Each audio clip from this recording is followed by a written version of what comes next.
যাও তো এখান থেকে যাও।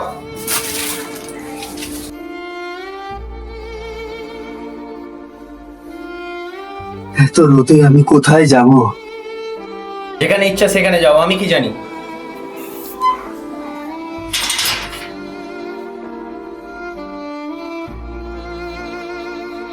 কি কাকু, এই গরমে রোদের মধ্যে একা একা বসে এখানে কি করছো? কি বলবো বাবু, ছেলেটাকে ছোটবেলা থেকে বড় করলাম, এখন ছেলেটা আমার কথা আর শোনে না, বউয়ের কথাই শোনে। আর বলো না, এখনকার দিনে ছেলেপেলেরা না সব বড় হয়ে বউয়ের কথাতেই সবকিছু করে এখন। আর তা কি এমন বলেছিলেন? আর বলো না, ছোটবেলা থেকে আমার বউয়ের দুধ খেয়ে ও মানুষ হলো, আর এখন যখন ওর বউয়ের দুধ আমি খেতে চাইলাম, আমাকে বাড়ি থেকেই তাড়িয়ে দিল। ঠিক করেছে, লেওড়া চোদা বুড়ো, বুড়ো বয়সে পুরকিবাজি ঠিক করেছে, বের করে দিয়েছে তোকে বাড়ি থেকে।